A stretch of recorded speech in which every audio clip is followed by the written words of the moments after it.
44비치 팟캐스트는 클라우드 프로그래밍 IT 소식을 다루는 개발자들의 방송입니다. 구독과 좋아요 눌러주세요. 안녕하세요. 네. 44비치 팟캐스트 136화 시작하겠습니다. 반갑습니다. 안녕하세요. 요즘도 안녕하세요. 코로나가 저희가 몇 회부터 코로나 얘기를 했었던 것 같은데 힘들다, 1년 못 전부터 하지 모이, 않았나요? 이제, 1년 넘었었는데 136화가 됐는데도 여전히 코로나 때문에 원격에서 모이고 있네요.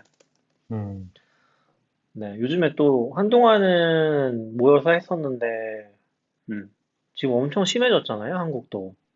네. 그래서 원격에서 그냥 하기로 해서 저번 주도 원격으로 했었나? 음, 저번 주도 원격으로 했던 것 네, 같고. 저번 주도 원격으로 하셨어요. 네. 네네. 뭐 기억이 잘 안 나요.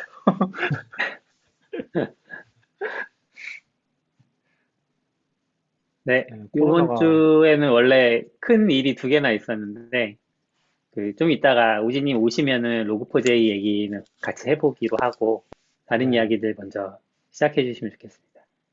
뭐 중섭님 오랜만이라서 네, 잘 음, 계셨나요? 안녕하세요. 네. 저도 너무 오랜만에 지금 참석해가지고 네. 좋네요. 이게 줌도 잘 되고. 그러니까요. 지금 멀리 계신데 네. 줌으로도 잘 돼서 저번 주도 오지님이 미국에서 참여하셨었거든요. 근데 음, 줌이 음, 이게 진짜 약간의 딜레이 때문에 말이 겹치는 게 조금 있기는 한데 그래도 미국에서 해도 되게 잘 되는 것 같아요. 네. 진짜 줌이 기술이 좋은 것 같아요. 뭔가 이 근데 실시간으로. 뭐 지금 잡담하는 시간이니까 줌 주가 거의 절반 떨어진 거 아시나요? 그래요? 기회인가요? 들어가 있답니까? 사요? 사요? 아니 그것까지 모르겠지만 약간 작년에 엄청 핫했잖아요. 그때 고점 그쵸. 대비 진짜 많이 떨어졌던 것 같아요.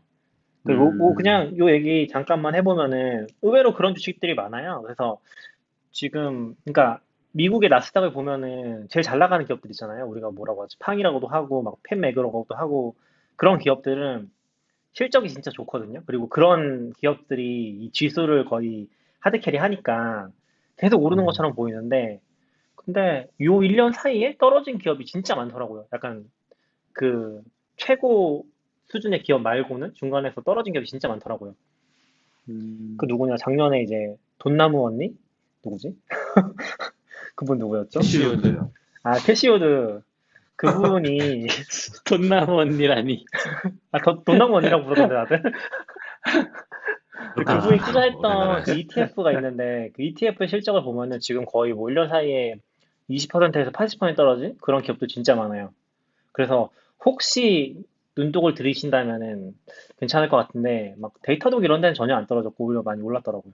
음, 분위기가 생각보다는 다르다. 막상 좀 뜯어보면은. 저도 최근에 좀 그런 얘기 보면서 찾아봤었거든요. 근데 줌도 막 진짜 절반 떨어져 있고 음, 신기하긴 하더라고요. 다 오르는 분위기인 것 같았는데 또 올해는 좀 달랐구나 라는 느낌이긴 했어요. 음. 줌은 관심이 있으시면 좀 뭐 잘하고 있어서 저도 관심은 있는데 뭐 비싸긴 한 것 같지만 그래서 좀 사셨어요? 사진 않았어요. 네. 저는 하시코브도 안 사는 걸요. 진짜 너무하네요. 하시코프 엄청 좋아하시면서 그 한 주만 믿음이 있으신 거 사겠습니다. 한 아니에요? 주. 한 주 사겠습니다. 한 주. 근데 이거 뭐 얘기해도 되나? 안 될 것 같긴 한데 모르겠네. 약간 저희가 뭐 최근에 뭐 견적 받았던 것 중에 그 하시코프 견적 그 테라폼 클라우드 견적을 받았는데 이 어플라이드한 견적을 낸다는 얘기가 있어가지고 어플라이면은 그 명령어 하나당 견적을 그러니까 받는다고요? 어플라이가 네. 성공한 횟수 기준. 그거 그래서 너무. 이거는 좀 안 돼? 이거 자꾸 도커비를 아닌가?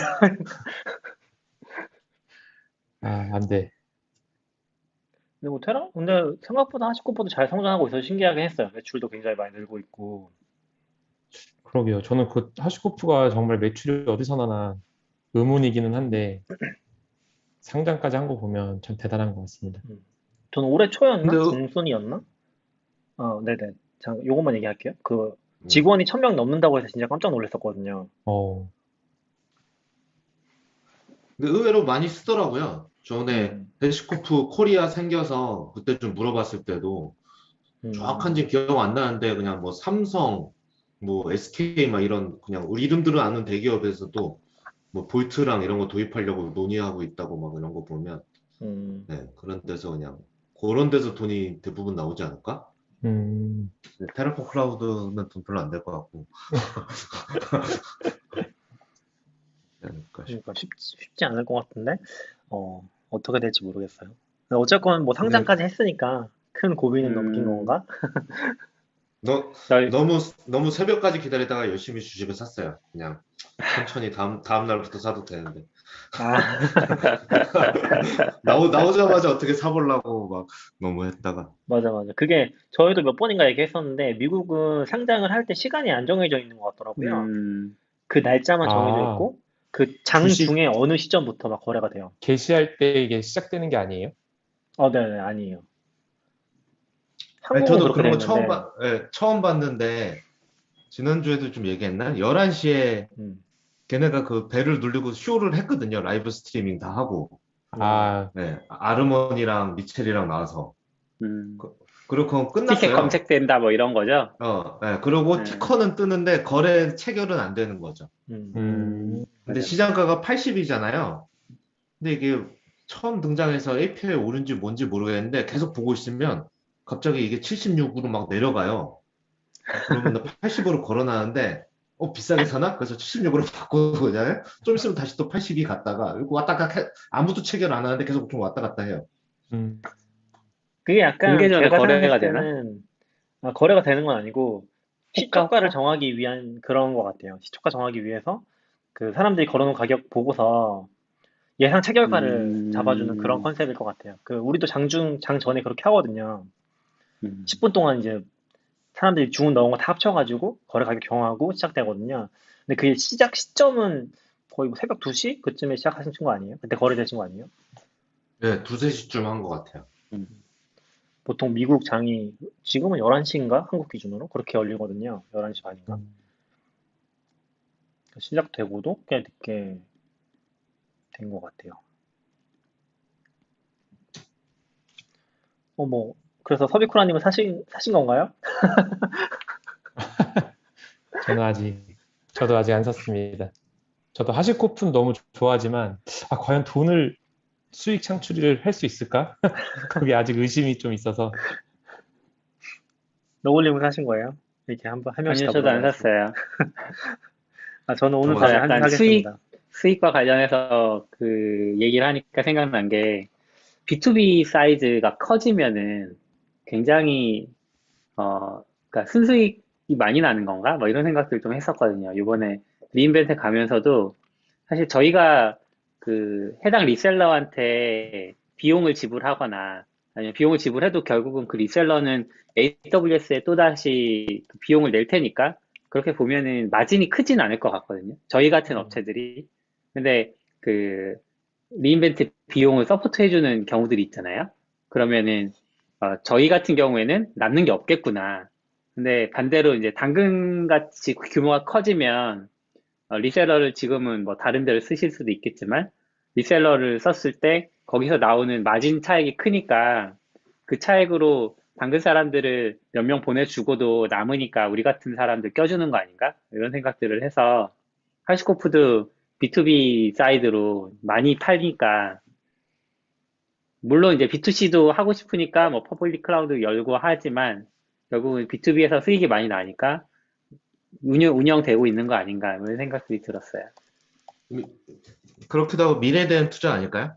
인덴트 미래. 코퍼레이션도 당근의 사이즈가 될 수 있으니까 그때를 어, 위해서 물론 지금 뭐 그쵸, 그쵸. 투자의 의미도 있죠. 근데 모든 회사를 다 투자할 수는 없으니까 무한정 자원이 있어서 막 투자할 수 있으면 좋겠지만 그런 건 아니니까 큰 회사들이 우리 같은 쩌리 회사들 데려가 주는 느낌도 좀 있었다는 거죠. 저는 작년에 그런 걸 처음 가봤거든요.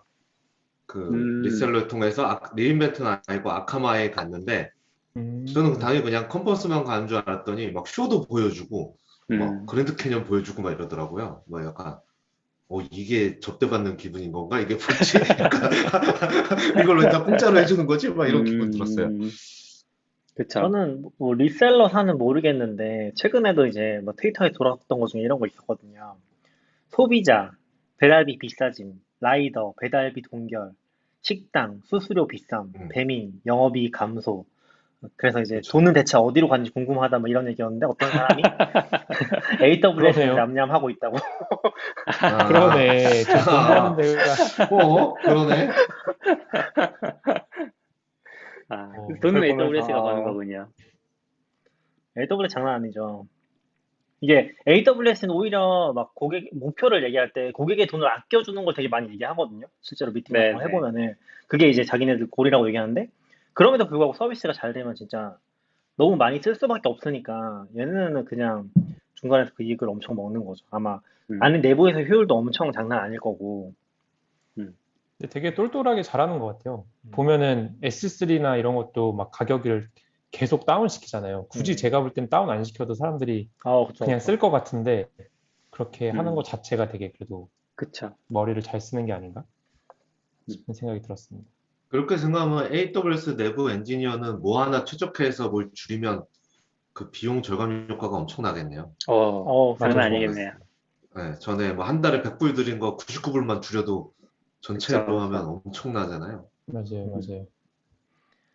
네, 오진님 우진님 안녕하세요. 오셨네요. 안녕하세요. 안녕하세요. 기다리고 안녕하세요. 있었습니다. 안녕하세요. 우진님 로고4j. 오셨으니까 우리 이제 로그4j 이야기를 좀 해볼까요? 네네, 좋습니다. 저는 한 번 정도 취약점이 발견되고 그걸 이제 뭐 패치 한 해 만에 이렇게 소동이 있었던 건 줄 알았는데 정리해 놓으신 걸 보니까 그건 아닌가 봐요. 그래서 한번 이렇게 좀 시간 순으로 정리를 한번 해주시면 좋을 것 같아요. 근데 이게 맞아요. 제가 먼저 얘기해보면은 제가 기억하기로는 이게 금요일 밤인가부터 사람들이 언급을 하기 시작했거든요. 맞아요. 좀 맞아요. 못한다고. 금요일에 맞아요. 터졌어요. 내 주말을 가져가- 그때부터 얘기를 가져갔다. 해서 저도 막 지나가면서 봐가지고 넘어갔다가 토요일날 보는데 이게 계속 좀 심각한 것 같은 거예요. 그래서 회사에서는 이제 그때부터 얘기해가지고 자바 개발자 호출하고 뭐 그래도 좀 봐주면 좋겠다고 해가지고 주말에도 막 대응해 주셨거든요. 그렇게 좀 대응하면서 시작됐고 그게 처음에는 취약점이 있었고 그것 때문에 몇 버전을 올려라 2.14까지는 취약점이 있었고 2.15로 올려라고 했는데 2.15에서 또 취약점이 생기고 그리고 그것 2.16으로 올려라 했는데 또 문제가 생긴 것 같아요 지금 취약점이 계속 근데 연달아서 새 버전에서 생기는 건 아니고 이제 여러 사람이 들여다보기 시작하니까 관련해서 이슈를 계속 찾아내는 것 같아요. 그러니까 2.15에서 또 취약점이 생긴 게 아니라 2.15를 해놨는데 아직 다 해결 안 된 버전이 취약점이 또 옛날에 또 있었던 거죠. 그쵸. 그럴 수도 있겠네요. 네. 그리고 그거는 나중에 저 자세히 안 봐서 근데 많이 아는데 최근에는 또 원래는 이게 2부터 발생한 기능에서 발생한 취약점이거든요. 그래서 뭐지? 전자정보 프레임워크가 다 자바잖아요. 네. 그래서 어떻게 그랬더니 누가 하지만 1점대를 아직 쓰고 있기 때문에 상관없다. 아니 근데 저는 막 그때 저도 잘 모르는 상태에서 GitHub에서 우리 코드에 쓰는 거 있나 찾아보려고 막 검색을 해봤었거든요. 근데 뭐 당연히 토큰 때문에 잘 검색 안 되더라고요. 그 GitHub 자체에서 검색하니까. 근데 되게 헷갈렸던 게 log4j 패키지가 있고 log4j2 패키지가 있는데 그 log4j 패키지를 쓰면 문제가 되는 거야 안 되는 거야 약간 이런 그런 되게 헷갈리는 점들이 있긴 하더라고요. log4j2는 log4j 2점 버전을 말하는 건지 log4j2라는 다른 패키지가 있는 건지 그런 게 엄청 헷갈리더라고요. 뭐 아무튼 저희가 이제 막 얘기하고 있으면 오진님이 다 정정해 주실 거라서 저도 막 찾아본 건 아니고요. 오진님이 취약점을 요약 한번 해주시죠.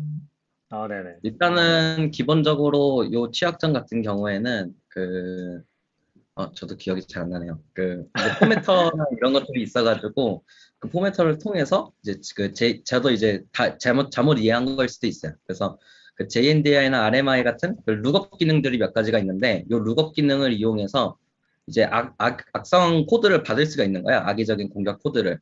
그래서 이제 두 가지가 약간 합쳐져 있는 느낌으로 생각을 하시면 되는데 룩업 기능을 이용하기 위해서 포메터나 이런 것들을 사용하는 거랑 그 받은 이제 클래스를 이제 그 악의적인 코드를 클래스 파일을 내려주면 되거든요. 그럼 이 클래스 파일을 인스턴스화를 시켜서 내가 원하는 공격을 할 수 있는 거예요. 쉽게 말해서 그냥 자유롭게 명령을 실행할 수 있는 거죠. 사실 그 클래스 파일은 내가 원하는 대로 만들 수가 있으니까. 그래서 요게 되게 좀 크리티컬한 이슈였고, 그래서 이제 RCE라는 공격 이제 타입을 얘기를 하는 거거든요. 리모트 코드 익스큐션이라고. 결국은 내가 원하는 코드를 실행할 수 있기 때문에 RCE 공격이기 때문에 요게 이제 내부에서는 조금 이제 우선순위 높게 봐야 되는 이슈지 않았을까 이런 생각이 들어요. 그래서 요 공격은 사실 이번에 이슈가 되긴 했는데 2016년에 이미 그 되게 국제적으로 유명한 이제 블랙햇 컨퍼런스가 있어요. 거기서 USA에서 2016년에 이미 관련해서 조금 내용이 발표가 된 적이 있었어요. 정확히 말하면 이 부분은 이제 JNDI 벡터 부분에 관한 내용이었는데 이제 RMI 사실 지금 저희가 그 log4j 취약점을 찾아보면은 LDAP 그러니까 LDAP 위주로만 이제 공격 코드가 보통 있는데 실제로는 RMI나 IIOP 같은 다른 프로토콜도 지금 프로바이더도 취약점이 되거든요. 그래서 이제 JNDI만 만약에 이제 아까 LDAP만 이제 그 필터를 걸었다면은 RMI나 IIOP 같은 프로토콜을 이제 바꾸면은 필터를 바이패스 할 수 있잖아요. 간단하게 필터를 만들었다면은. 그래서 이런 변형 공격들이 되게 많이 나오고 있고요. 실제로 변형 코드 같은 것들 보시면은 이제 또 포매팅 기능을 이용해서 로어 케이스나 어퍼 케이스 이런 식으로 왔다 갔다를 하면서 이제 난독화를 하는 거죠. 그러면은 이제 레귤러 익스프레션이나 이런 부분으로 필터링을 걸었다면은 이런 부분을 바이패스를 할 수 있죠. 그래서 이런 변형 패턴들이 되게 많이 걸려 있어서 이제 단순히 와프나 이런 것들을 사용했을 때 이제 필터가 우회가 될 수 있어요. 물론 좋고 많이 쓰는 와플을 쓰면은 대부분 막히긴 하겠지만 이제 그런 경우에는 결국 공격이 성공할 수 있는 가능성이 있기 때문에 업데이트를 꼭 하시라고 말씀을 드리죠. 근데 이게 이제 업데이트가 힘든 경우에는 이제 이런 관련된 환경 변수들이 있어요. 그래서 이런 것들을 이제 디세이블 하시거나 아니면은 JNDI 룩업하는 그 클래스 라이브러리 안에 이제 JNDI 룩업하는 클래스에서 결국 문제가 생기는 거여서 9버전을 어쩔 수 없이 쓰거나 바로 패치가 힘드신 분들은 이런 클래스를 지우는 방법으로 지금 가이드를 드리고 있어요. 제가 이거 보면서 저도 너무 궁금해가지고 테스트를 어떻게 하나 봤더니 무슨 DNS를 찌르면은 그 찌른 IP를 로그로 실시간으로 보여주는 그런 사이트가 있더라고요. 맞아요. 그래서 그 JNDI에다가 LDAP의 그 주소를 넣고 어떤 사람이 유저 에이전트를 그걸로 바꾼 거예요. 그 맞아요. JNDI 그걸로 바꾸고 사이트를 막 돌아다니다 보면은 갑자기 거기 로그가 막 찍힌대요. 그것들이 이제 몇 개는 걸릴 테니까. 그래서 저도 이거 얼마나 걸리나 해서 막 돌아다녔거든요. 돌아다니면서 찍히는 걸 봤는데 갑자기 어느 날 그 다음 날인가 네이버가 안 돼요. 집에서 저희 집에서 네이버를 접속을 하면은 막혀 있고 핸드폰으로 접속하면 접속이 되고 보니까 네이버에서 뭔가 악의적인 공격이라고 판단하고 IP를 그냥 밴을 한 것 같더라고요. 그래서 제가 지금 그 친척 집에 지금 잠깐 얹혀 있는데 지금 저 때문에 저희 친척 모든 분들이 네이버 접속이 안 되는데 이게 풀 수 있는 방법이 없더라고요. 그 IP 공인 IP를 리뉴하려고 그래도 리뉴가 잘 안 되고 그래가지고 그래서 한 3일인가 이제 IP 막혀 있다가 이제 지금 다시 되고 있는. 그래서 함부로 테스트하면 안 되겠구나 이런 생각 잠깐 했습니다. 사실 가족분들한테 수비쿠라님이 그랬다는 걸 얘기했나요? 아니면 모른 척하고 그래서 계시나요? 왜 네이버가 안 되지? 여기 좀 이상하네. 사실 법적인 부분에서 봤을 때는 본인이 운영하거나 권한이 있는 사이트 외에 테스트를 하시면 안 되기는 해요. 왜냐면은 법적은 어쨌든 공격이긴 하잖아요. 물론 이제 이런 것들이 사실 좀 복잡한 이슈기는 한데요. 그런 게 있는 것 같고 그 테스트 방법에 대해서 조금 설명을 드리자면은 보통 유저 에이전트에다가 많이 넣는 이유는 로그에서 보통 유저 에이전트를 많이 찍으니까 라고 생각을 하시면 될 것 같아요.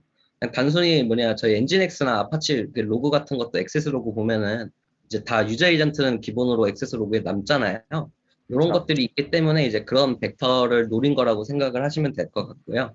그 외에도 그냥 저희가 예를 들어서 본문에 이제 포스트 값의 파라미터에다가 그런 거를 로그를 찍는다. 그러면 그 부분도 벡터가 될 수 있는 부분인 거예요. 이런 것들이 있고 그 DNS를 테스트하는 이유는 뭐냐면은 이제 실제로 그 룩업을 하는지를 검사하기 위해서거든요. 그래서 실제 공격 시나리오에서는 그렇게 그 주소가 악의적인 코드가 담겨 있는 클래스를 담은 주소를 넣어줘요. 그러면은 이제 그 응답으로서 악의적인 코드가 있는 클래스 정보를 내려주고 그거를 이제 log4j에서 실행을 하거나 뭐 그런 식으로 되겠죠? 그렇게 돼서 인스턴스화가 되는 거거든요. 그래서 공격 코드를 실행하기 직전 단계, 그러니까 공격을 하기 위한 방법을 테스트하신 거라고 생각하시면 될 것 같아요. 근데 이런 걸 테스트, 보면은 네. 되게 그냥 문득 든 생각인데, 원래 이제 루비라든지 이런, 동적 언어들이 되게 동적으로 코드 실행하는 거에 되게 열려 있다고 얘기를 많이 하잖아요. 근데 이렇게 보면 자바도 엄청 열려 있는 거 아니에요? 아무 코드나 갖다 실행할 수 있는 거잖아요. 그쵸. 언어로 뭘 제한할 순 없죠. 그런 게 너무, 동적하고 리모트하고 다른 거 아닙니까? 그렇긴 한데. 사실 이 저는, JNDI 기능도 사실 편의 기능이긴 하거든요. 어쨌든 간에 그렇죠. 작업을 하고 그리고 포매팅 같은 경우에도 결국은 개발자의 편의를 위해서 나온 기능이어서 이게 편하게 하자고 취약점이 생긴 꼴이 돼버린 건데 이번 케이스 같은 경우에는 사실 이런 동적인 부분이 사실 되게 어려운 부분인 것 같기는 해요. 저도 처음에는 그냥 저는 이제 자바 안 하니까 그냥 좀 맘 편히 보고 있긴 했었는데 물론 뭐 내부적으로 젠킨스 안 쓰세요? 젠킨스는 일부 쓰긴 합니다. 뉴스 사이트 같은 데서 나오는 뭐 오픈소스 뭐 사상 최대 보안 뭐 이런 거는 동의하지는 않지만 그렇게 자극적인 거는 이게 약간 로깅이라서 아 이거 참 문제될 수 있겠다 생각한 게 나는 루비나 파이썬 서버여도 내가 로그를 남겨서 엘라스티서치에 전달했는데 엘라스티서치가 맞아요. 로그푸즈에 있으면 거기서 뚫려버리는 거죠. 실제로 네. 리스크 팩터가 거기서 많이 나오기는 해요. 이제 저희 같은 경우에도 언어를 다양하게 쓰고 있다 보니까 괜찮지 않을까 하지만 실제로 보면은 이제 만약에 예를 들어서 뭐 사용자명에 필터링이 제대로 안 돼서 공격 코드가 들어가 있다면은 이제 사용자명을 조회하는 자바 어플리케이션이 그걸 갖고 와서 로그를 찍어버리면 또 이슈가 생길 수 있는 거거든요. 이런 것들은 좀 되게 리스크할 수 있는 부분이죠. 그래서 언어가 많고 해도 위험할 수 있는 것 같아요. 제가 궁금한 게 봤던, 하나 있는데, 얘기하시죠. 네. 이게 결국 그 서버에서 아웃바운드로 찌르는 거잖아요. 네네. 네. 그러면은 사실 소스 패치 안 하고 아웃바운드 파이어월 설정을 잘 하면 또 방지를 할 수 있을 것 같긴 한데, 저희도 아웃바운드 그 파이어월 설정하긴 하는데 되게 어렵잖아요. 워낙 외부랑 요새 네. 통신이 많다 네. 보니까. 그래서 그런 거 설정을 되게 빡빡하게 하고 쓰시나요? 안 하지 않나요? 힘든 부분이 사실 코멘터리였습니다. 좀 많죠. 아, 네. 이게 사실 아웃바운드 파이어월이 좀 어려운 부분이 사스 같은 거 많이 쓰면은 사실 좀 되게 힘들어지는 부분이 있는 것 같아요. 뭐 금융권 같은 경우는 진짜 아웃바운드를 그냥 IP 단위로 관리를 한다고도 하는데 사실 그런 게 대부분의 회사에서 쉽지는 않을 거라고 저는 생각을 해요. 실제로도 그렇고요. 저는 대기업 다닐 때 막혀 있었는데 지금은 없었지만 그 뭐죠? 소스포지? 옛날에는 소스포지 같은 거에 레파지토리가 많았으니까 소스포지 같은 데가 접근이 안 되는 거예요. 그리고 기톱도 막혀 있었던 것 같아요. 그럼 서버 가서 뭘 설치하고 싶은데 이게 안 되는데 사유를 적으라고 그러고 사유에 뭐 기톱이니까 뭐 이런 거 말고 적을 게 없잖아요. 이게 약간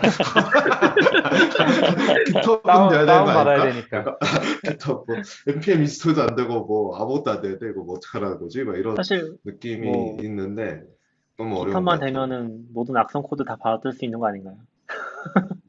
그렇긴 하죠. 실제로 GIST 같은 걸로 많이 받아서 실행되는 악성 코드도 많으니까.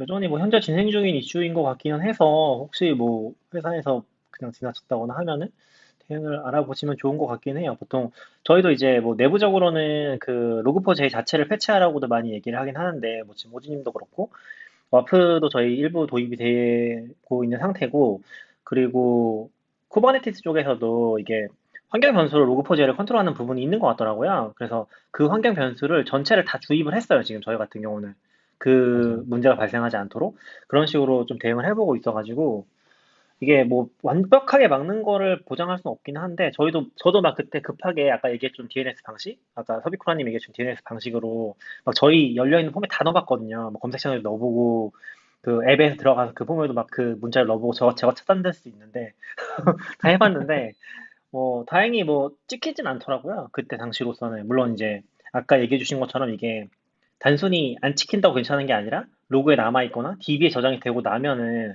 다시 그걸 또 어디서 이용을 하면은 걸릴 수 있는 부분이라서 이게 순간적으로 판단할 수 있는 문제는 아니긴 한데 뭐 그런 식으로 잠깐 검증을 했었거든요. 근데 실제로 저도 뭐 외부 사이트 몇 개 테스트 해보니까 걸리는 데들이 있긴 하더라고요. 그 DNS 조회가.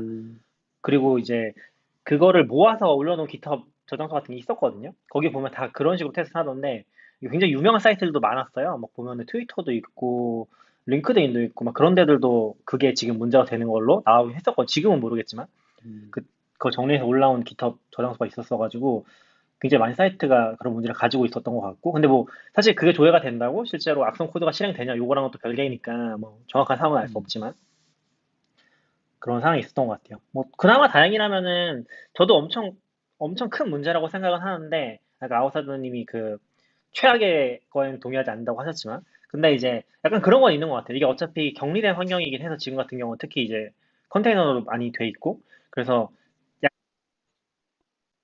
약간 들긴 했었어요. 옛날처럼 서버 자체가 뚫린다고 그 서버에 있는 모든 리소스 접근할 수 있는 건 아니잖아요, 사실. 그래서 그런 건 좀 제한적일 수도 있겠다라는 생각 들었는데 그게 뭐 안전하다는 의미는 아니죠, 당연히. 네. 사실 저희가 격리된 환경이었어도 제가 이제 리스크가 크다고 느꼈던 부분은 다른 부분이 아니고 액세스 키나 DB 접근 정보를 얻을 수가 있어요. 왜냐면은 저희 같은 맞아요. 경우에는 환경 변수에 주입을 하기 때문에 그냥 ENV 딱 세 글자만 치면은 바로 얻을 수 있는 내용인 거잖아요. 맞아요. 경우에 따라서는. 그런 것들 때문에 결국 리스크가 될 수 있는 부분이어서 이 부분을 이제 높게 보기는 합니다. 그래서 이게 격리된 환경이어서 사실 마이닝 같은 거는 CPU 리밋이 걸려서 괜찮을 것 같은데 사실 환경 변수가 털려서 DB가 이제 털리거나 하면은 조금 리스크가 있을 수 있죠. 또 원격으로 명령어를 실행할 수 있어서 백도어나 이제 그런 쉘 같은 걸 아예 열어가지고 원격으로 한다면은 공격자가 이제 수작업으로 정성적으로 공격을 하겠죠. 그러면은 사실 되게 위험한 리스크가 커진 것 같아요. 근데 이제 실제로 저희가 와프에 걸린 로고를 보면은 대부분 보시기는 해요. 근데 이제 봇들이 열심히 스캔을 하다가 뚫리면은 이제 보통 공격자에게 알려주고 공격자는 이제 거기서 이제 취향에 따라서 골라서 공격을 할 수 있는 케이스도 많기 때문에 이제 이런 부분을 좀 많이 다 같이 고민을 하고 막아야 되는 부분인 것 같기는 해요. 약간 또 맞아요. 다행이라고 해야 되나 하는 부분은 요새 공격자들은 정보 탈취하는 것보다는 보통 그 비트코인 채굴 같은 거 많이 설치하고 네. 그래서 그냥 혹시나 만약에 뚫려도 뭐 정보를 빼간다기보다는 비트코인 채굴용으로 많이 하지 않나. 맞아요. 말씀해주신 부분이 진짜 공감이 많이 되는 부분인데, 그 주변에 이제 액세스 키가 털려서 회사 계정이 마이닝 시스팜이 돼버린 그런 케이스들도 많이 들었던 것 같아요. 실제로 로그4j 공격 중에서 실제로 감염된 사례 보면은 이제 그냥 제가 트위터에서 단편적으로 봐서 이게 전체를 대변하진 않지만 대부분 마이닝 악성 코드가 많이 돌아다니고 실제로도 탈취를 당해서 열심히 채굴만 하고 있는 그런 케이스가 많더라고요. 근데 이제 보통 그런 채굴을 하는 거에서 또 그 백도어를 만들기는 해요. 그래서 이전에도 다른 분 이제 감염된 거를 좀 이렇게 해결을 해드리려고 본 적이 있었는데 조사를 해봤었는데 그때도 채굴만 하는 게 아니고 이제 백도어를 만들어가지고 원할 때 원하는 명령어를 실행할 수 있게 그런 것들이 같이 깔리기는 하더라고요. 그러면은 이제 마이닝도 하다가 막 좀비 PC가 돼서 막 디도스도 쓰고 그렇게 다양하게 쓰일 수 있는 부분이 있는 것 같기는 해요. 근데 얘기 들어보니까 다 지워버리는 게 제일 확실하긴 하겠네요. JDA나 그냥 LDAP 쪽 쓰는 그런 클래스들을 다 빼버리는 게 제일 좋을 것 같긴 하고 기본적으로. 그리고 저는 아까 들으면서 좀 생각이 들었던 건데 한참 막 도커 봤을 때는 그런 거 많이 고민했었거든요. 시크릿을 안전하게 전달하는 방법. 근데 지금 오지님 얘기해 주신 것도 그런 문제잖아요. 시크릿을 환경면에 넣어서 쓰니까 사실 이거를 진짜 안전하게 쓰려면은 로딩하는 시점에 환경 변수를 읽어서 다시 컨테이너를 띄운다든지 아니면은 그 뜨면서 그 프로세스에서만 SSM으로 불러온다든지 이런 식으로 써야 되잖아요. 뭐 이런 거에 근데 대한 뭐 좀 그걸 발전이 있나요? 컨테이너 로딩하면서 띄워도 결국 환경 변수로 주입하는 거 아니에요? 아 그러니까 이니 컨테이너를 따로 만들어 가지고 거기서 불러온 다음에 그 다음 프로세스에다가 그걸 넘겨주면서 걔는 죽고 얘만 떠 있는 거죠. 음. 그런 식으로 하면은 이 로딩할 때만 이게 가지고 있으니까 실제로 환경 변수 이게 여긴 없는 거죠. 환경 변수에는 그 프로세스에는. 근데 사실 제가 설명 이렇게 틀리면은 그럴 수가 메모리 있는 덤프 거예요. 뜨면 되는 거 아닌가요? 그럴 수가 있는 거예요. 메모리 덤프를 어, 뜨면 되는 뭐 그렇게는 메모리 덤프 뜨면 되긴 하죠. 네. 그러니까 보통 애플리케이션 소스가 환경 변수에서 불러오게끔 짜여져 있을 것 같아서 그러면은 지금 그러니까 말씀하시는 건 아예 방식 자체가 다른 거예요. 그러니까 그거를 환경 변수를 안 쓰고 뭐 예를 들면 외부에서 불러온다든지 이니 컨테이너에서 환경 변수를 불러서 실행하는 내용 그 코드에다 주입시켜 가지고 실행한다든지 제가 좀 설명을 잘 못하나? 아무튼 그렇게 실행을 해가지고 환경 변수가 없는 상태를 만들 수 있긴 하거든요. 음, 근데 그렇게 사실 하긴 너무 환경 변수가 까다로운 변수가 거죠. 없으면 어디서 가져올 수 있는지 잘 모르겠어요, 사실. 그러니까 넘겨주는 거죠. 넘겨주는 네. 거죠. 그거를 넘겨서 실행을 시키고 그 환경 변수 가지고 있는 컨테이너는 떠 있지가 않는 거죠. 프로세스한테 넘기는 역할을 하고 아니면은 그냥 쉽게 생각을 하면은 얘가 뜨면서 SMS 불러온다고 생각하시면 돼요. 그러면은 환경 변수 없잖아요. 그 비밀 정보들이. 맞아요. 그렇게 할 수 있는데 그렇게 하면 이제 우리가 환경 변수의 그 장점을 많이 못 누리잖아요. 저희도 뭐 100% 그렇게 하고 있지는 않고 일부는 그렇게 하지만 그래서 그런 게 쉽진 않은 것 같았거든요. 뭐 요즘에는 뭐 해결책이 혹시 있나 궁금해서 요즘에는 그런 부분에 대해서 아까 오지님이 말한 부분이 일단 뭐 들어가면 그 부분은 어쩔 수 없잖아요. 취약하잖아요. 굉장히 뭐 얘기가 극단적으로 메모리 덤프 뜨면은 뭐 당연히 거기가 암호화돼 있지 않으면 찾을 수 있는 부분이고 그런 생각이 살짝 들었습니다. 혹시 뭐 표준화된 쉬운 방법이 없나? 쿠버네티스 생태계나? 근데 고민해 그런 봤을 때는 없을 것 같긴 해요. 왜냐면 어플리케이션은 결국 접근할 수 있어야 되는 건데, 그쵸. 그게 사실 리모트랑 그거랑 같은 코드잖아요. 그냥 실행되는 입장에서는. 근데 그거 사실 그러면 내부에서도 접근을 못 해야 되는데 그러지는 못할 것 같아요. 아니, 진짜 아웃바운드를 다 막아야 되나? 아웃바운드를 막는 것도 되게 현실적인 방법이라고 생각은 하는데, 이게 막, 뭐, 어플리케이션마다 상황이 다르다 보니까 쉽진 않은 것 같아요. 혹시 아싸님 네. 요번에 이스티오 공부하시면서 아웃바운드도 좀 제어를 하기 좀 편하지 않아요? 이스티오 쓰면은? 이그레스에서 하면 되는 걸로 알고 있습니다. 이스티오도 이그레스 게이트웨이가 있거든요. 인그레스 게이트웨이가 있고 이그레스가 있으니까 외부에서 나가는 거는 걔가 잡아낼 수 있겠죠. 음, 근데 결국은 누굴 허용해 줄 거냐. 그러니까 결국 막으면 화이트리스트라고 안 하죠. 요즘 얼로우 리스트로 관리해야 되잖아요. 네. 얼로우 리스트로 할 때 사실 뭐 CI 같은 거 쓸 때도 그런데 GitHub IP 대역이 어디야 같은 거를 알기가 되게 그러니까 어렵고 저도 만약에 자세하게는 모르겠는데 이스티오는 그 도메인명으로 설정할 수 있었던 것 같아서 도메인명인데 도메인명이 결국은 도메인명이라고 보통 호스트니까 그냥 요청할 때 호스트 헤더 주입하면 어차피 다 뚫리는 거 아니에요? 그게 보안 기능은 아니라고 저는 생각해서. 네네네. 저희 보통 쿠버네티스 테스트할 때도 그렇게 테스트하잖아요. CURL 맞아요. 할 때 로컬에 때리면서 호스트 때리는 거라서 그게 막아주진 않을 거라고. 그러니까 너무 피하기 쉬운 문제일 것 같긴 해요. 완벽한 해결 방법은 아니지만 프로토콜을 막는 방법도 있을 것 같기는 해요. 포트나.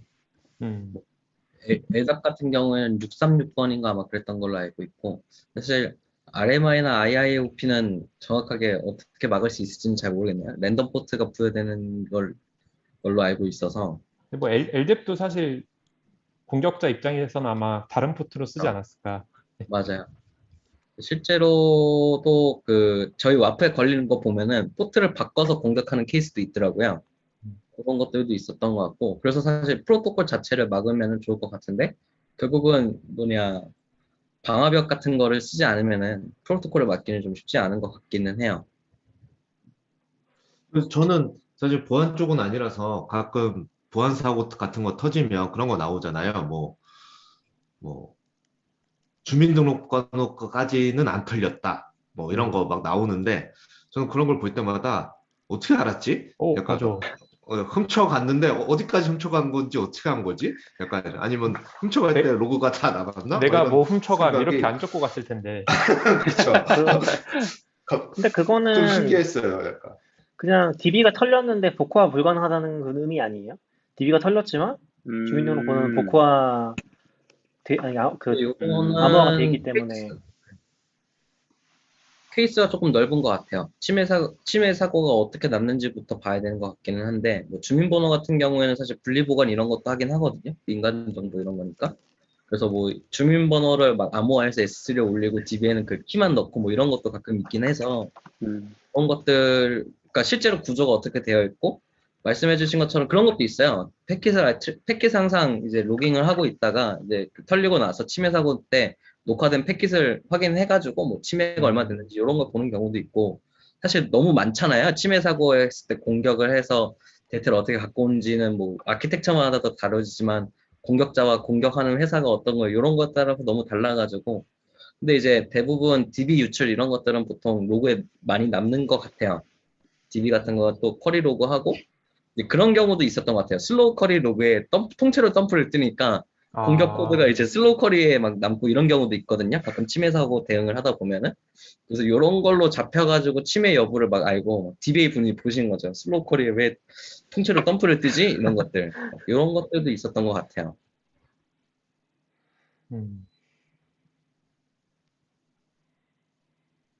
그리고 자 하다 보면 저도 찾아보다가 했는데 이게 사실 그 제로데이 익스플로잇이라고 그러나요?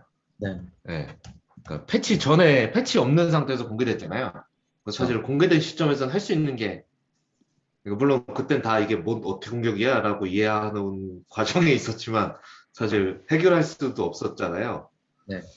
이런 거는 누가 공격을 하면서 알려지게 되는 걸까요?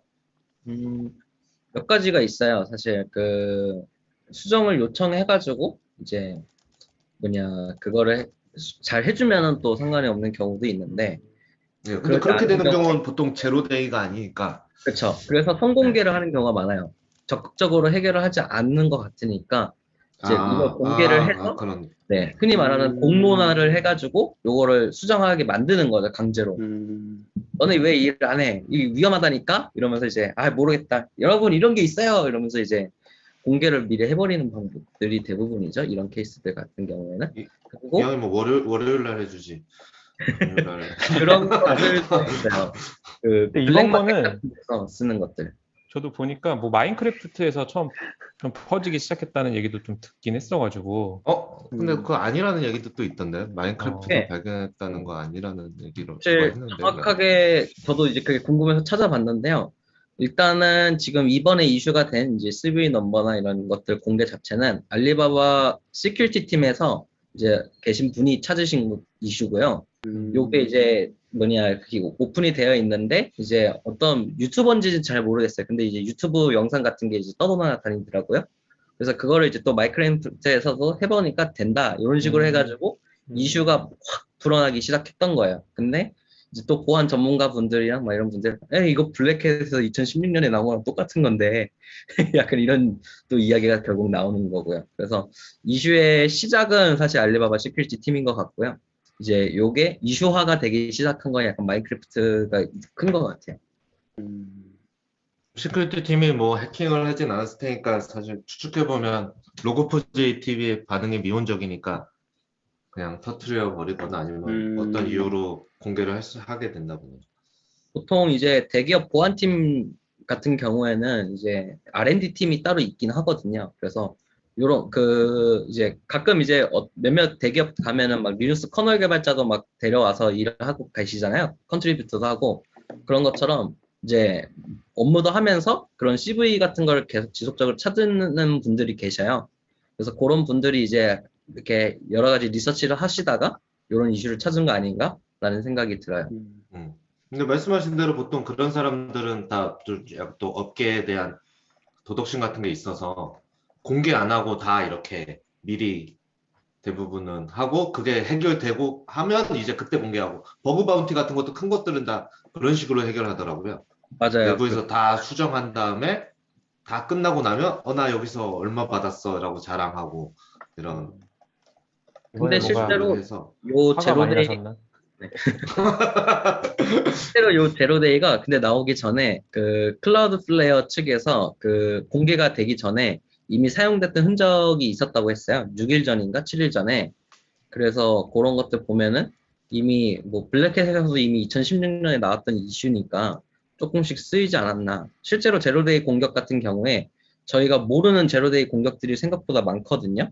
당연히 이제 이렇게 이슈가 돼서 알려진 것도 있지만, 그래서 이런 것들은 블랙마켓 같은 데에서도 많이 팔려요. 제로데이들이. 그래서 뭐냐, 쉽게 말해서 나쁜 목적을 가지고 뭐 크롬 취약점 제로데이 막 구매를 하고 이러면은 이제 제가 특정인을 공격하거나 이런 것도 가능하겠죠.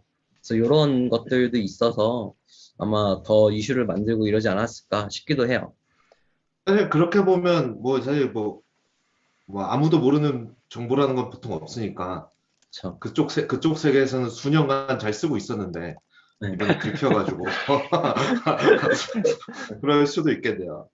그런 것들도 있어요. 그래서 실제로 그런 블랙마켓에서 파는 제로데이를 대부분 국가의 정보기관들, 그러니까 뭐 미국을 치면 NSA 이런 데라던가 아니면 우리나라로 치면 국정원 같은 곳들에서도 이런 것들을 미리미리 파악을 하고 이런 게 좀 많이 악용되거나 이슈가 될 것 같으면 공개를 하기도 하거든요.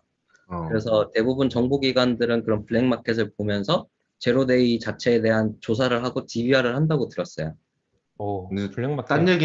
딴 얘기인데 그런 정보기관 얘기까지는 어떻게 아시는 거예요? 이 방송 좀 위험한 거 아닙니까, 오늘? 그것까지는 공개된 내용일까요?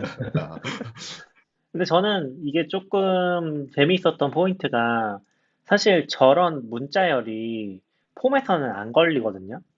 그러니까 저런 중괄호 같은 것들을 폼에서 보통은 쓸 수가 없고 다 필터링이 되잖아요. 근데 이게 문제가 되는 게 거의 그것 때문이긴 하거든요. 로그라서 그렇긴 하거든요.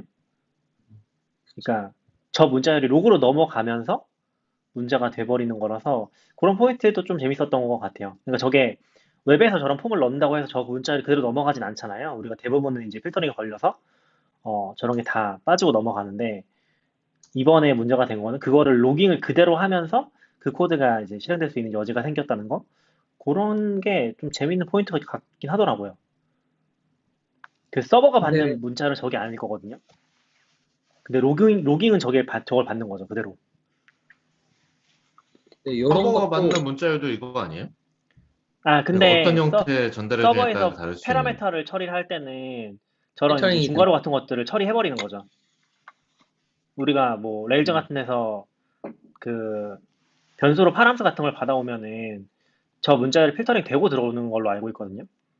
일반적으로. 저는 중괄호 같은 걸 허용 안 해주니까 폼에서 쓸 거라고. 근데 이런 것들은 있을 수 있어요. 그러니까 만약에 게시판을 만들었다고 치고 이제 그 게시판 로직에서 만약에 이제 DB에 세이브하기 전에 이제 줄바꿈을 만약에 없앤다고 했을 때 그러면은 달러 엔터 괄호 열고 엔터 이런 식으로 해가지고 본문을 쪼개서 서버에 서브밋을 하면은 일단은 어쨌든 간에 줄바꿈 문자 때문에 필터에 걸리진 않는 거잖아요. 그럼 이런 식으로 일단은 서버에 들어왔는데 이제 서버 로직 상에서 한 줄로 보이게 하는 게 약간 뭐 비즈니스 로직이라 치면은 이제 줄바꿈을 싹 삭제하겠죠. 그럼 줄바꿈이 삭제된 거를 개발자가 확인하기 위해서 로고를 찍는 순간 사실 생길 수 있는 그런 부분들도 있거든요. 그리고 아니면은 이제 줄바꿈 문자가 아니고 널 문자 같은 거 있잖아요. 퍼센트 제로 같은 거. 이런 거 넣으면은 이제 그런 것들 그냥 이스케이핑 되면서 뭐 갑자기 먹힌다던가 이런 것들도 사실 되게 많긴 하거든요. 네. 그래서 이런 분야들이 이제 필터 바이패스 하는 분야들이 사실 되게 복잡하고 좀 많이 전문화되어 있는 영역이기는 해요. 이런 것도 쉽지 않은 부분인 것 같기는 해요. 그래서 처음에 오지가 그래서- 공유해 주셨던 것들도 그거 우회하는 거 다 막는 정규 편식 같은 것들? 맞아요. 그런 것도 있었고, 그리고 기스트에도 그런 게 비슷하게 공개됐었거든요. 요거 패턴을 찾는 그 정규 편식 같은 것들이 공개됐던 걸 봤던 것 같아요.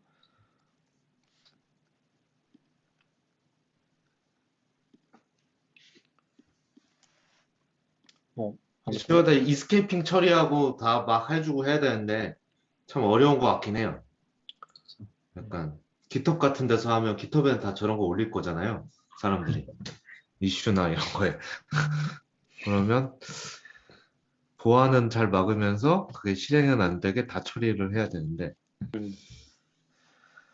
아이고.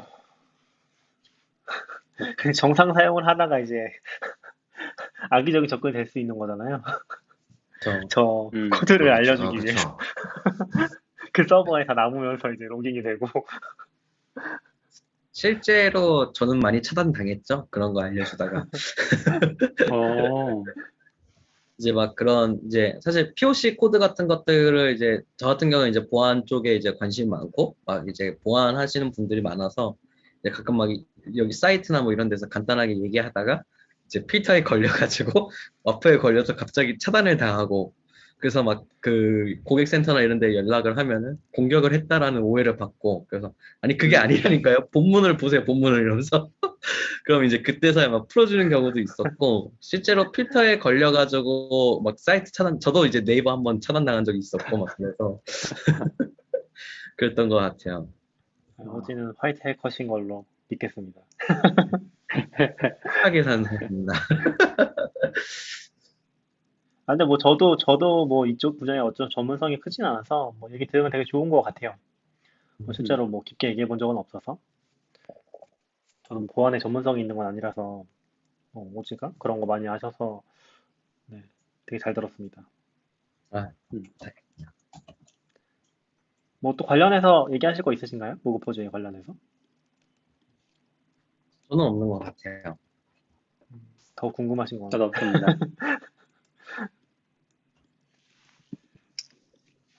너울님은 자바 쪽 쓰시는 게 좀 있으셨어요? 아니요, 저희는 하나도 없습니다. ELK도 없어요? 네, 어, ELK도 문제가 아직 되셨어요? 그 작아서. 내부적으로는 어떻게 되는지 잘 모르겠네. 엘라스틱 쪽에 있다고 들은 것 같은데 로그백이라서 괜찮다고 그랬나? 업그레이드 했다고 그랬나? 기억이 잘 안 나네. 음. 네. 우리 뭐 오늘 제일 큰 주제가 로그포즈이긴 한데 그 외에도 뭐 문제들이 좀 있었나요? 장애들이 많았던 것 같은 요즘에. 잠깐 얘기하고 마칠까요? 그러니까요. 자기가 네. 갑자기 연말 연말 개편으로. 사람이 사실 이 장애 말고 루비 온 레이지 7.0 소식을 서비쿠라님이 써주셨는데 지금 다른 회의 때문에 가셨어요. 아, 7.0이 나왔죠. 나왔다고 광고도 하더라고요. 4.0이 나왔습니다. 그렇네요. 네. 제가 릴리즈도 다 광고 보셔가지고. 발사비치에 글을 올릴 예정인데요. 우와, 아직 사비체 퍼블리싱에 걸려 있습니다. 드디어 글이 너굴님 지금 올라오나요? 약간 머리 뒤에 그 뿔 같아서 무서워요. 뭐가 꿀이에요? 아, 저요? 어. 네. 네. 제가 지운 빨리 데가 퍼블리싱 있어가지고. 해주세요. 6개월 만에 글 올라오나요? 네. 네네. 인간 퍼블리셔가 지금 퍼블리싱을 안 해주고 계십니다. 아, 너무 오랜만에 해서 어떻게 될지 잘 모르겠어요. 한번 해볼게요. 우리 서버는 괜찮은가? 자바 없나? 퍼블리싱 저- 해달라고 제가 글을 보냈는데 퍼블리싱 서버에 들어가는 암호를 까먹었다고 하시는 거예요, 낙교님이. 그래서 정말 암호는 우리가 아니고. 블로그를 방치해두고 있었구나. 뭐, 아무튼. 광고 4.0의 특징은 무엇입니까? 근데 3점대가 좀 제가 볼 때는 컸고, 거기에서 그, 어싱크를 지원하기 시작했거든요. 네. 파이썬에 어싱크 들어온 지는 꽤 됐는데, 장고가 어싱크를 이제 뷰에서 지원하는 게, 뷰라고 하면은 컨트롤러가 지원한 게 얼마 안 됐어요. 그랬고, 이제 4.0은 사실 약간 쉬어가는 느낌은 있어요. 그래서 뭐, 저도 살짝 파이- 릴리즈도 봤는데 네, 뭔가 메이저 업데이트하기에는 굵직굵직한 게 정리가 안 돼 있어가지고 네. 그게 이제 버전이 그 장고 버전도 결국은 그 시멘틱을 따라가진 않거든요. 제일 마지막 거는 그 핫픽스나 뭐 시큐리티 패치 이런 것들을 붙이기는 하지만 얘네는 결국은 메이저 업데이트, 마이너 업데이트가 큰 의미가 있진 않은 것 같아요. 제가 봤을 때는. 물론 내부적으로는 뭐 어떤 규칙이 있을 수 있는데 지금까지 릴리즈를 겪었을 때 저는 좀 그랬습니다. 그래서 뭐 3년에 한 번씩 메이저 버전을 올리는데 이게 LTS 버전이 이제 요번에 메이저 버전이 올라갔지만 LTS는 또 아니에요. 그런 상황이고, 뭐, 파이썬이 기본적으로 약간 이제 그 라이브러리라고 해야 되나? 그러니까 가지고 있던 라이브러리들을 좀 정리하기 시작하면서 그 여파가 지금 4.0이 좀 적용이 되는 것 같아요. 그래서 이를테면 타임존 같은 것들이 옛날에는 기본 타임존이 좀 잘 안 갖춰져 있어서 장고에서는 파이티지라는 거를 이제 많이 쓰고 뭐 그랬었는데 4.0 오면서는 존 인포라고 하는 파이썬 기본 라이브러리로 이제 대체하고 있는 상황이기도 하고 뭐 그런 정도? 네. 크게 말할 거는 그거밖에 없는 것 같네요. 데이터베이스 지원이 조금 더 잘 되고 있어서 뭐 그 함수형으로 유니크 키를 걸 수 있잖아요. 함수처럼 만들어서 뭐 이 키랑 저 키 조합해서 이 두 개가 되는 건데 이거를 또 다른 필드로 만들어 놓는 게 아니라 이제 DB 단에서 계산해서 유니크 키로 사용하는 그런 방식들도 이제 조금씩 많이 지원하고 있고 장고에서 그런 정도입니다.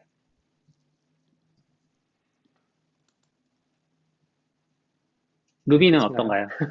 네. 루비는 잘 루비 몰라요. 7.0은 어때요? 써주신 분이 루비 하셔서 개발자 아니셨어요? 잘 모릅니다. 루비 아니고 레일즈. 아, 레일즈도 좋아하시는 걸로 알고 있는데. 네, 뭐 좋아는 하지만 뭐 잠깐 중간에 소식은 아니고 요 코멘트 하나 읽어드리면 일라스틱 서치도 7.16.1로 업데이트하라고 올라왔다고 하네요, 공지가. 그래서 쓰시는 분들은 참고해 주시면 좋을 것 같아요. 그렇군요. 서동수님이 제보해 주셨습니다. 음, 그럼 마지막으로 장애 얘기만 좀 해보고서 마칠까요? 네. 오늘도 아침에 장애가 있었죠. 저는 뭐 잘 몰랐는데 그래요? 갑자기 몰랐어요. 구글에 알림이 슬랙이 와가지고 죽었어요. 슬랙이 아침에, 구글에 알림이 뜨는데 저희가 구글 채팅을 그 뭐라고 해야 되지? 백업용으로 전에 CP님이 한번 셋업을 해주셨거든요. 저희 회사에 회사도 있고 저희 SRE 팀 채널도 있고 거기 갑자기 올라온 채팅이 안 된다는 거예요. 그래서 나는 우리 회사 채팅이 안 된다는 건가? 순간 당황해가지고 보는데 왜 구글 채팅으로 이게 왔지? 라고 해서 보니까 이제 슬랙이 안 된다는 얘기셨더라고요. 오진님이 보내주셨는데 제가 겁에 질리게 만들어드렸죠. 그래가지고 갑자기 슬랙 오전에 이제 일어나가지고 업무 보는데 이제 갑자기 이제 슬랙이 피드가 안 뜨는 거예요. 그래서 슬랙 채널을 누르면은 이전 히스토리가 뜨잖아요. 그래서 그 빙글빙글 도는 게 처음에 계속 돌길래 내 인터넷 문제인가 했는데 유튜브는 잘 재생이 되는 거예요. 그래서 이거 무슨 문제지? 이러면서 이제 핸드폰으로 하니까 핸드폰은 또 이제 캐싱이 되어 있고 막 히스토리가 계속 저장이 되어 있나 봐요. 그래서 핸드폰이 잘 돼서 이거 뭐지? 이러는데 또 재밌었던 게 그 채널에 들어간 상태에서 새로운 메시지는 또 보이는 거예요. 약간 이렇게 풀로 받아오는 것들은. 근데 이제 기존 히스토리만 조회가 안 되더라고요. 그래서 이거 이상하다. 이래가지고 막 아웃사이더님한테도 막 질문 드리고 막 다른 분들은 또 어떤 분은 잘 되신다고 안 되시는 분들은 사실 그냥 다 못 올린 것 같아요.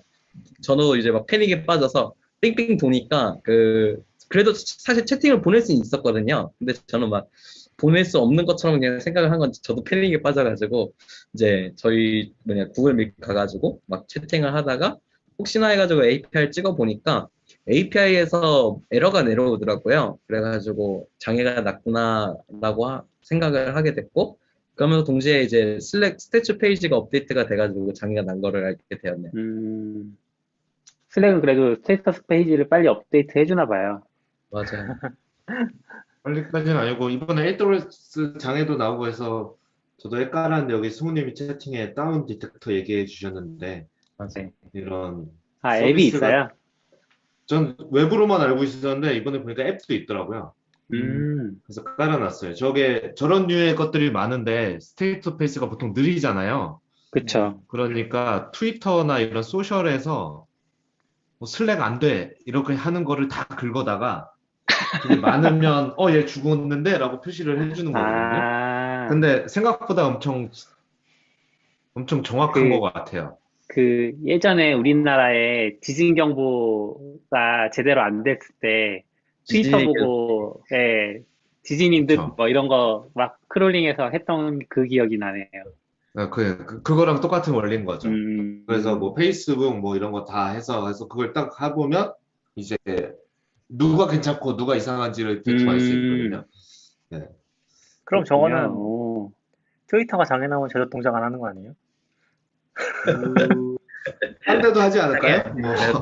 장애 알루미가 장애. 그렇죠. 아무튼 그때 자기네가 트위터 오진님이 자기네 쓰고 싶은데 못 쓰죠. 그 스테이터스 얘기해줘서 생각나는데 그때 오진님이 보여주신 사이트도 재밌었는데 AWS 아, 뭐 진실을 말해준가 뭐지? 뭐 있었잖아요. 호니스트 클라우드 대시보드였나? 그런 게 있어요. 잘 못 들었어요. 외국에서 이름이 뭐라고요? 네, 잠시만요. 저도 찾아봐야 될 것 같아요. 도메인은 stop.lying.cloud거든요. 그러니까 거짓말을 치지 금만 거짓말을 쳐라 클라우드 뭐 이런 건데 이게 이제 그 사이트에 가보시면은 AWS Honest Service Health 대시보드, 그러니까 솔직한 AWS 서비스 헬스 대시보드 이런 게 있는데, 요거를 만드신 분이 이제 그 외국에선 좀 유명하신 분으로 알고 있어요. 그래서 코레이 퀸이라는 분이 이제 그 AWS의 애증에 약간 인기 스타 같은 분인데, 요 분이 이제 만드신 대시보드예요. 그래서 이게 되게 보기도 좀 쉽게 되어 있고, 뭐 이런 것들 업데이트가 바로 조금 되더라고요. 그래가지고 이런 프로젝트를 하시는 그런 대시보드가 있는 걸로 알고 있어요. 예전에 그러니까 또 5년 전에 한국에 장애 났을 때도 요거를 보고 좀 장애가 났다는 걸 인지한 적이 있었어요. 저게 더 빠른지는 모르겠는데요. 그러니까 저게 저 사이트 들어가 보면은 저게 아까 얘기해 준 것처럼 stop.lying.cloud거든요. 그래서 뭐 호네스트 서비스 헬스 대시보드 이런 거 검색하면 나올 것 같은데, 뭐 AWS 호네스트 그런 거 치면 나올 것 같은데, 이게 좋은 점이 지금 장애가 난 부분만 요약을 해서 보여줘요. 이게 AWS 헬스 대시보드 들어가도 서비스가 엄청나게 많은데 그 중에 한 개가 안 되거나 그러잖아요. 그러면 뭐가 안 되는 건 찾을 수가 없잖아요. 대부분은 되고 있고 또. 근데 저기는 지금 이제 문제가 되는 것들을 위로 그냥 쫙 끌어올려가지고 그걸 보여주더라고요. 그래서 이게 속도가 뭐 더 빠르게 보여준다 그런 거는 모르겠는데 대시보드 자체의 정보를 한 번 더 가공해서 보여주는 그런 느낌이긴 했었어요. 그래서 지금 제가 문제가 있는지 없는지 확실하게 알 수 있죠. 제가 기억하기로도 아마 그 보기가 되게 복잡하고 불편하다고, 그래서 이제 거짓말 치지 말라고, 위에는 이제 다 초록색 체크 무늬가 되어 있으니까 맞아요, 이제 맞아요. 거짓말 치지 말라고, 그래서 약간 그런 거 올리고 약간 이런 부분으로 알고 있긴 하거든요, 저도. 제가 지금 정확히 기억이 안 나는데 장애가 나도 실제로 그 장애 내용이 위로 올라오는 건 아니었던 것 같고 그 모양 있잖아요. 그 장애 모양. 그걸 그쪽에서 뭔가 눌러야지 그 아래에 메시지로 표시됐던 걸로 기억하거든요. 이또 장애 페이지가. 그래서 그 장애 위치를 찾고서 다시 열어서 봐야 되고 그랬던 것 같아요. 정확히 기억 안 나는데 지금 장애가 아니라서. 되게 불편하게 했죠. 그럼 맞습니다. AWS는 뭐 SA로 때문에 그런지 모르지만 자잘한 거는 아예 안 보여주잖아요. 뭔가 그쵸. 전면 장애만 보여주는 느낌이거든요. 피곤하게. 그래서 가끔 그리고 엄청 느리죠. 내부 뭐 때문에 튄 거 같은데, 근데 이제 저는 느려도 나중에라도 알려주면 어제 튄 거 그것 때문이구나라고 알면 좋은데, 작은 회사들은 어제 갑자기 막 1시간 동안 막 장애 막 오리 터지고 막 이래서 궁금한데 아무 짓 안 했는데 괜찮아졌고 막 이런 것들을 할 때 좀 답답한 게 있는 것 같아요. 그리고 이게 실제로는 있네. 제가 얘기해도 되나요? 네네네. 그 호네스트 대시보드를 보니까 스테이터스 히스토리가 있네요. 이게 왜 중요하냐면은 그 AWS 대시보드의 히스토리 개념이 아니에요. 지금 아웃사이더님 얘기하신 것처럼 지금 상태라서 지금 되면 그냥 끝인 거야, 얘네는. 지금 되면 정상이라는 거죠. 근데 지금 호네스트 대시보드를 보면은 그 과거 기록이 나오거든요. 그건 좀 참고가 되는 것 같아요.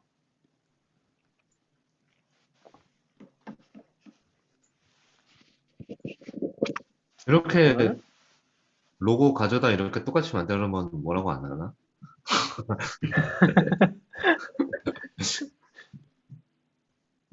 아무튼 요거 좀 도움이 될 것 같아서 이제 생각이 났었고 되게 재밌었어요. 이거 뭔가 역시 스테이터스 페이지는 좀 문제가 많아서.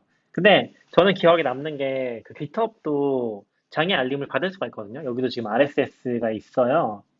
그 AWS 전 공식에도 각 서비스별로 RSS가 있는데 다른 건 없는 것 같긴 하네요. 근데 GitHub에 가보시면은 GitHub 스테이터스에는 모바일로도 받을 수 있고 뭐 이메일로도 받을 수 있고 여러 가지로 받을 수가 있는데 제가 그때 한번 모바일로 받게 해놨어요. 근데 은근히 많이 와요.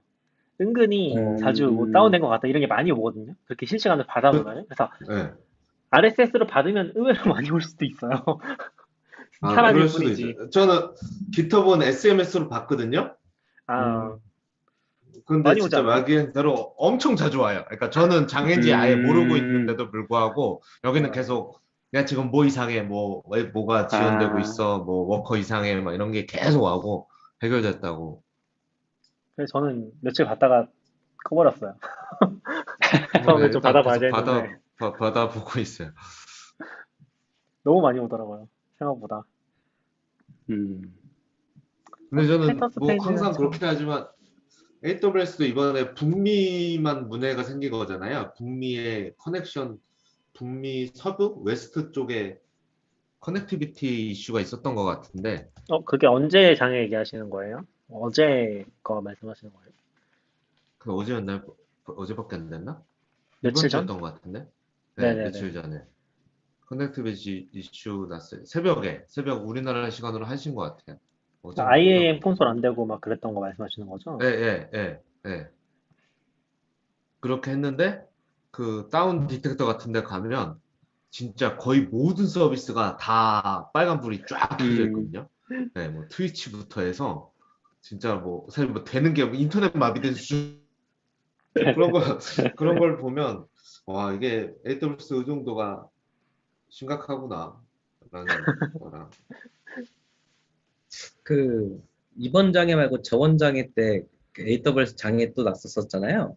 네. 그때 그 AWS 주가가 저기 아마존 주가가 올라가서 사람들이 그런 우스갯소리도 했었던 것 같아요. 이만큼 디펜던시가 많이 걸려 있으니까 더 투자할 가치가 있다 막 이러면서 그런 아, 이야기도 사람들이 깨달은 거죠. 네, 오히려 증명이 된 거다 이거. 음, 이만큼 많은 고객들을 가지고 있는 거다 AWS가.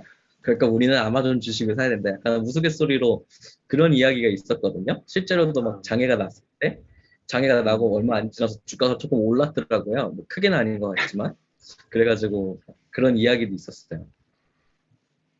그리고 이번에도 뭐 아주 큰 장애까지는 아니지만 옛날에는 이런 장애 좀 나면 항상 며칠 뒤에 해커뉴스에는 왜 우리는 장애가 안 났는가 같은 글이 1위에 항상 있었거든요. 그렇죠. 왜 우리 AWS임에도 왜 우린 괜찮았는가라고 막 음. 자랑하는 거 있었는데 그런 글도 요즘은 잘 안 올라오는 것 같아요.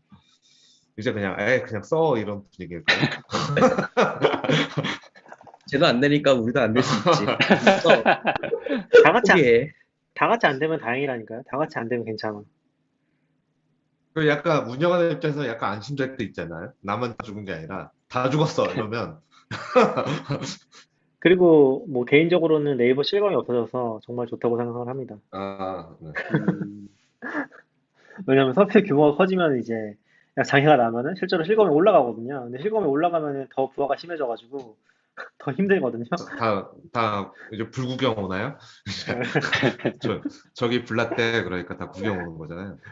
서비스 하나로 보면 사실 엄청 큰 게 아닌데 금방 고쳐질 수 있는 건데도 이제 더 과장되기도 하고 부담이 좀 큰 음, 것 같아요, 점점. 저희도 다행히 올해는 큰 장애가 그렇게 많이 나진 않았었거든요. 한 번 정도 있긴 했었는데 올해는 저희 내부적으로는 이제 쿠버네티스 클러스터도 많이 안정화됐고 팀들도 많이 안정화돼서 그나마 좀 평온한 1년을 보낸 것 같아요. 작년에는 진짜 심했어가지고 음, 작년에 장애도 많이 났었고 네이버 실검도 아마 작년에 없어졌을 텐데 없어지기 전에는 막 실검도 올라가고 그랬었거든요. 그런 좀 뭐랄까 트라우마가 있어서 음. 뭐 아무튼 요즘에는 그런 건 있어요. 트래픽이 너무 커지니까 이게 한 1000만 넘어가면서부터는 오히려 TV 나가도 별로 안 튀어요. 예를 들면 오, 이미 기본값이 예전에는 너무 높아서. 그쵸 그쵸 예전에는 뭐 뉴스 한번 나간다 그러면 이게 두 배씩 튀었거든요. 진짜 음, 뉴스에 나가면 순간적으로 트래픽 두 배가 튀었거든요. 근데 지금은 뭐 되게 유명한 뭐 어디선가 막 방송이 되고 있어도 몰라요. 그냥 트래픽이 살짝 튀었나 보다. 약간 그런 느낌으로 어, HPA나 그 정도로 다 대응이 돼서 오히려 그런 거는 서비스 커지면 더 안정화되는 느낌이기도 한 것 같아요. 물론 리소스를 많이 쓰는 거니까 음, 그렇긴 하지만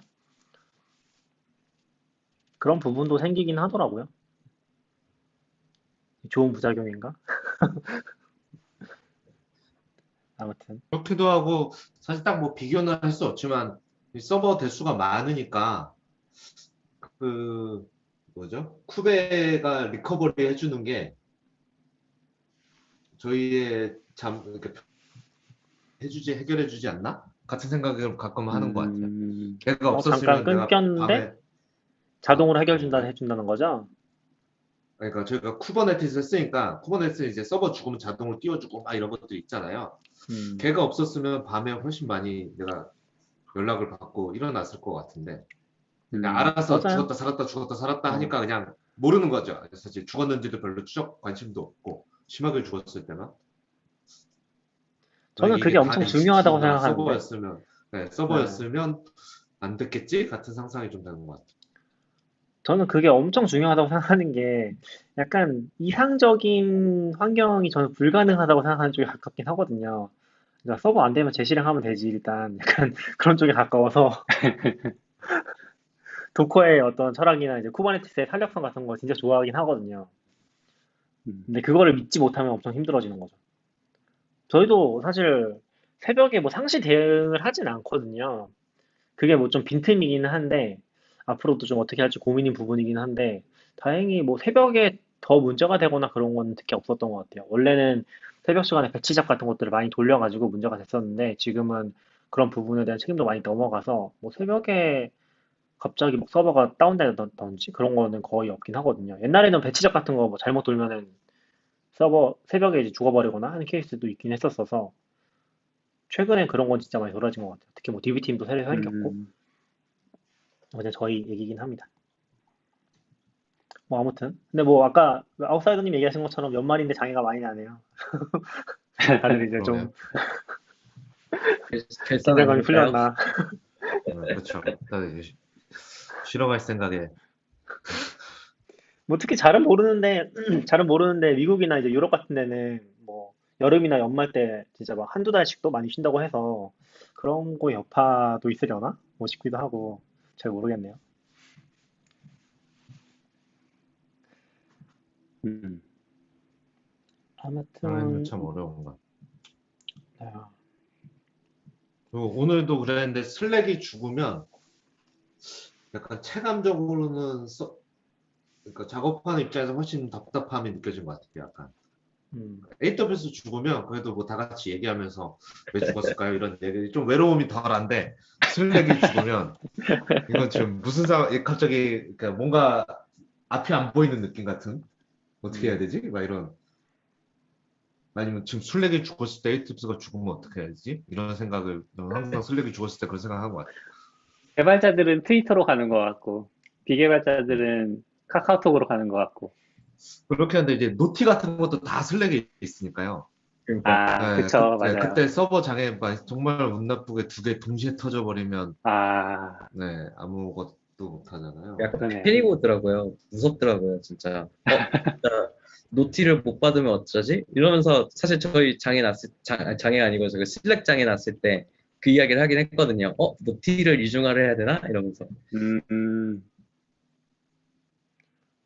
근데 뭐 실제로 잘 슬랙 되면 그런 거 장애 다 필요한 것 같긴 해요. 네. 슬랙 장애 날 때마다 그런 얘기를 하는데 또 금방 복구되면 또뭐 굳이? 이라는 그것까지 장애 어떻게 해? 막 이중화 어떻게 해? 이럴 수가 없고. 근데 되게 큰 SPO 그 싱글 포인트 오브 페일러인 건 맞는 것 같아요. 저 전사 커뮤니케이션도 다 깨지고 오히려 엔지니어는 나을 텐데 다른 사람들은 훨씬 당황할 것 같다는 생각도 하거든요. 네.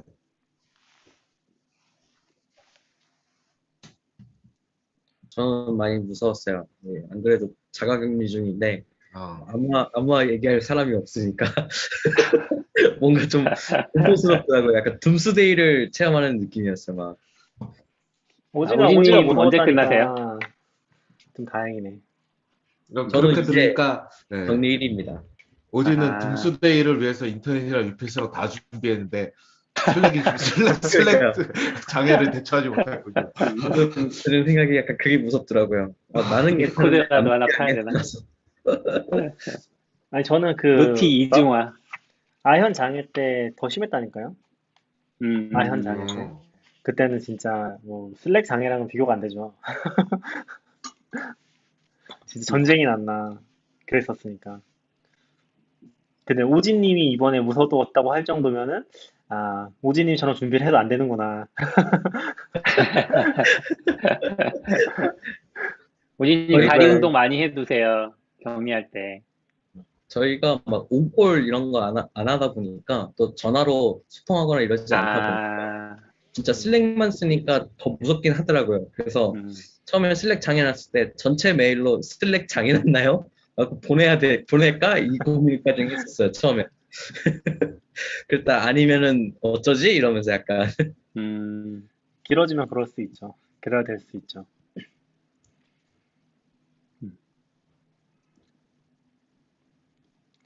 아무튼 오늘 여기까지 할까요? 시간도 많이 되고 해서.